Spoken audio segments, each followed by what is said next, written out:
Hello friends, मैं हूं गरिमा और आज आप मेरे साथ सीखने वाले हैं फॉर और सिंस के बारे में, उनके डिफरेंस के बारे में।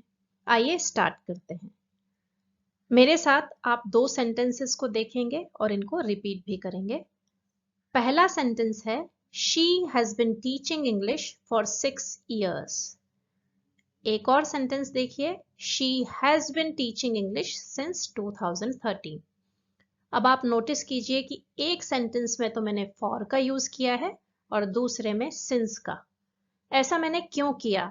इन दोनों के बीच का डिफरेंस क्या है, इनका मीनिंग क्या है और कहाँ इनको कैसे यूज करना है, आज का टॉपिक यही है और हमें इसी के बारे में सीखना है। आप इस टाइमलाइन को देखिए और नोटिस कीजिए कि मैंने कुछ ईयर्स को मेंशन किया है। 2013 ईयर जो है, हम मान लेते हैं कि किसी टीचर ने इंग्लिश पढ़ाने की शुरुआत 2013 से की है और 2019 ईयर तक आ गया है, but still she is teaching English. अभी भी वो कंटिन्यू कर रही हैं इंग्लिश पढ़ाना। तो स्टार्टिंग पॉइंट तो हो गया 2013 और ड्यूरेशन जो होता है पढ़ाने का वो हो गया 6 years। तो हमने ड्यूरेशन को बताने के लिए वो जो 6 years का पीरियड है, जो 6 years की अवधि है, उसको बताने के लिए हमने फॉर का यूज किया और जो स्टार्टिंग पॉइंट जो स्पेसिफिक है 2013, उसको बताने के लिए सिंस का यूज किया। आइए सिंस के यूसेज को थोड़ा और डिटेल में समझते हैं। मैंने जैसा आपको बताया कि सिंस का यूज किसी स्टार्टिंग पॉइंट जो कि बहुत ही स्पेसिफिक है, एग्जैक्ट पॉइंट ऑफ टाइम है, जो पास्ट में हुआ था, उसको बताने के लिए होता है, चाहे वो नंबर फॉर्म में हो, चाहे डेट फॉर्म में हो या टाइम फॉर्म में हो। आइए देखते हैं एग्जाम्पल्स के through. She has bin a nurse since 2017। अब वो नर्स जो थी 2017 में बनी थी और अभी तक भी वो नर्स है, कंटिन्यू कर रही है अपनी सर्विस को, इसीलिए सिंस का यूज किया। स्टार्टिंग पॉइंट हो गया 2017, पास्ट का टाइम है और अभी भी वो कंटिन्यू कर रही है और बहुत ही स्पेसिफिक है, इसीलिए सिंस का यूज किया है। We have known each other since childhood. यहाँ जो चाइल्डहुड है, बचपन, बचपन से जानती है, ये भी एक स्पेसिफिक टाइम है, स्पेसिफिक स्टार्टिंग पॉइंट है, इसीलिए सिंस का यूज किया है। I have been working from home since the pandemic began. Pandemic की शुरुआत हुई तब से वो घर पर ही काम कर रही है, वर्क फ्रॉम होम कर रही है, ये भी स्पेसिफिक टाइम हो गया, इसीलिए सिंस का यूज किया। He has been working on the project since Monday।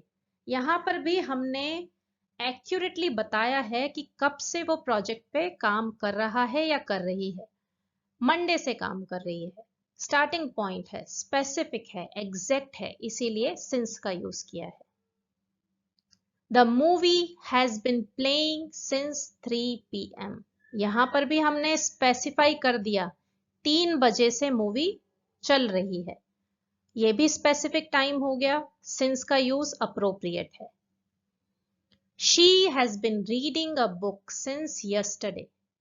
यहां पर भी आपने बता दिया कि कब से पढ़ रही है, पॉइंट ऑफ टाइम क्या था, कल से पढ़ रही है, बिल्कुल आपने क्लियर बताया है, इसीलिए सिंस का use. I have been awake since 6 AM in the morning. इसमें भी आपने बता दिया कि आज की सुबह 6 बजे से पढ़ रही है, स्टार्टिंग पॉइंट बता दिया जो कि बिल्कुल स्पेसिफिक है, एग्जैक्ट है, इसीलिए सिंस का यूज है। अब देखते हैं फॉर को कैसे यूज करना है, किस सिचुएशन में यूज करना है। फॉर को आप यूज करेंगे, जैसा कि हमने पहले भी डिस्कस किया, किसी ड्यूरेशन को बताने के लिए, किसी अवधि को बताने के लिए। कोई स्पेसिफिक पॉइंट ऑफ टाइम जब ना हो और कोई काम पास में शुरू हुआ था और अभी तक चले आ रहा है, तो वो जो ड्यूरेशन होगा उसको बताने के लिए जब आपको कोई सेंटेंस बनाना है तो आप फॉर का यूज करेंगे। जैसे 10 साल, 5 साल, 6 घंटे, ये ड्यूरेशन हो गया। इसके अलावा लेंथ ऑफ टाइम, कितना समय हो गया, अगर आपको ये नंबर में नहीं पता, जैसे आप कहना चाहते हैं लंबे समय से ये काम चला आ रहा है, कुछ देर हो गई है, कुछ घंटे हो गए हैं, ये भी तो ड्यूरेशन ही है, इसको बताने के लिए भी आप फॉर का यूज करेंगे। इसके अलावा फॉर जो है बता देता है कि कितने समय से काम चला आ रहा है। ड्यूरेशन या अवधि जो है वो यही तो बताती है कि टाइम जो काम चल रहा है वो कितने टाइम से चल रहा है। तो ये हाउ लॉन्ग का आंसर भी करता है। जैसे अगर हमने क्वेश्चन पूछा how long will you be here, अगर मैं कुछ घंटों तक रहूंगा या 20 मिनट तक रहूंगा तो मैं बोल दूंगी I will be here for a few hours या I will be here for about 20 minutes. तो यहाँ पे आपने ड्यूरेशन बताई है, इसीलिए फॉर का यूज किया है। थोड़ा और एग्जाम्पल्स के साथ समझते हैं जिससे और क्लैरिटी आ जाएगी। The movie has been playing for hours. Specific point of time नहीं है, स्टार्टिंग पॉइंट नहीं है, ड्यूरेशन है कि कुछ घंटों से हम मूवी देख रहे हैं या घंटों से मूवी देख रहे हैं, इसीलिए फॉर का यूज किया है। फिर है she has bin a nurse for a long time. लंबे समय से नर्स है, कोई टाइम नहीं है कि 2013 से बनी है या क्या है, हम सिर्फ एक सिंपल सेंटेंस बता रहे हैं कि लंबे समय से वो नर्स का काम कर रही है, इसीलिए ड्यूरेशन है और इसीलिए फॉर का यूज किया है। आई will be here for next 10 days। Duration है फिर से 10 days का, 10 दिन तक रहेंगे, इसीलिए फॉर का यूज किया है। He has been waiting for the bus for 20 minutes। बस के लिए वेट कर रहा है, अभी तक भी कर रहा है, कितने टाइम से? 20 मिनट से। अवधि हो गई, ड्यूरेशन हो गया, पीरियड ऑफ टाइम हो गया, इसीलिए क्या यूज करना है? For. I will be on vacation for 2 weeks starting next Monday। आप क्या बता रहे हैं कि अगले सोमवार से शुरू करेंगे और आप छुट्टी पे रहेंगे, मतलब अगले सोमवार से छुट्टी पे रहेंगे, कितने टाइम के लिए? 2 वीक के लिए। ड्यूरेशन बता दिया आपने 2 वीक का, इसीलिए फॉर का यूज किया है। Can you watch the kids for a few hours while I run errands. मैं कुछ घर के इधर उधर काम कर लेता हूँ या इधर उधर के काम जो भी मेरे को करने हैं वो मैं कंप्लीट कर लेता हूँ, तब तक क्या तुम बच्चों को देख लोगे? फॉर अ फ्यू आवर्स, ये आपने ड्यूरेशन बता दिया, कुछ घंटे। ड्यूरेशन है, पीरियड ऑफ टाइम है, स्पेसिफिक पॉइंट नहीं है, स्पेसिफिक स्टार्टिंग पॉइंट नहीं है, इसीलिए फॉर का यूज किया। They have been doing this for 10 years। कब से कर रहे हैं? 10 साल से करते आ रहे हैं, 10 साल। ड्यूरेशन हो गया, इसीलिए फॉर का यूज किया। अभी तक जो भी हमने इस लेसन में सीखा उसे और अच्छे से समझने के लिए एक क्विज कर लेते हैं। इसमें 10 क्वेश्चंस हैं, आप इसका स्क्रीनशॉट ले सकते हैं या इसका प्रिंट ले सकते हैं और इसकी प्रैक्टिस कर सकते हैं। इससे आपको पूरा क्लियर हो जाएगा कि फॉर और सिंस का जो यूज हमने समझा है उसको क्विज के माध्यम से जब हम करेंगे तो क्या हम कर पा रहे हैं या नहीं कर पा रहे। स्टार्ट करते हैं। फर्स्ट क्वेश्चन है I have been working here blank 3 years। अब ये जो 3 years है इस पे फोकस कीजिए, क्या है ये है ड्यूरेशन। ड्यूरेशन को बताने के लिए हम क्या यूज करते हैं? फॉर, इसीलिए क्या आ जाएगा? आंसर होगा फॉर। नेक्स्ट क्वेश्चन देख लेते हैं। They have lived in this house blank 2018। 2018 duration नहीं है, क्या है? एग्जैक्ट पॉइंट ऑफ टाइम है, 2018 से वो रह रहे हैं, तो स्पेसिफिक पॉइंट ऑफ टाइम को इंडिकेट करने के लिए हम यूज करते हैं सिंस। तो क्या आंसर आएगा?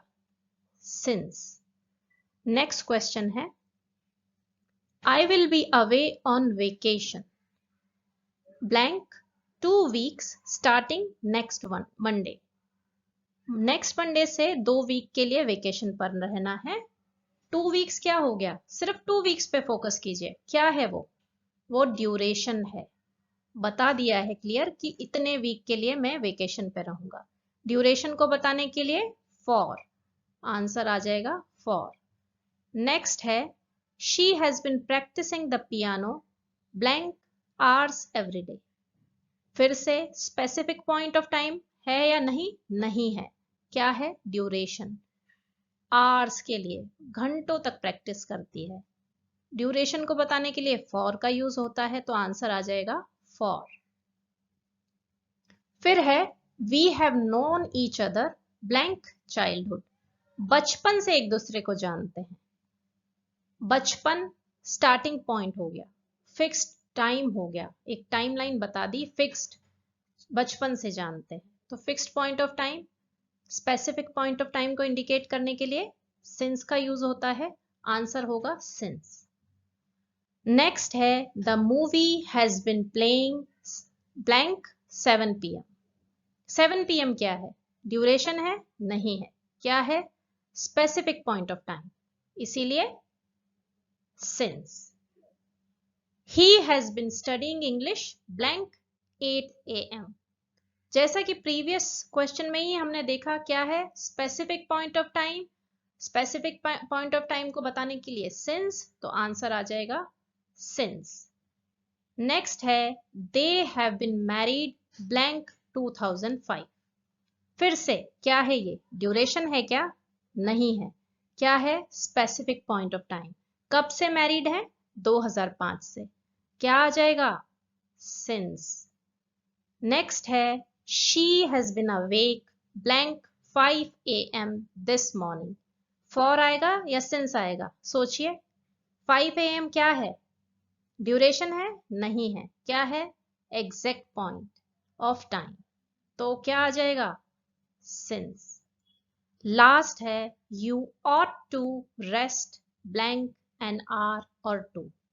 एन आवर और 2 मतलब या तो एक आध घंटे के लिए कर लो, 2 घंटे के लिए कर लो। क्या है? ड्यूरेशन है या स्पेसिफिक पॉइंट ऑफ टाइम है? ड्यूरेशन है, तो आ जाएगा ड्यूरेशन के लिए for. So that's all for today's lesson guys. अगर आपको ये लेसन पसंद आया हो तो लाइक ज़रूर करें, सब्सक्राइब करें और बेल आइकन को प्रेस करना ना भूलें। Thank you.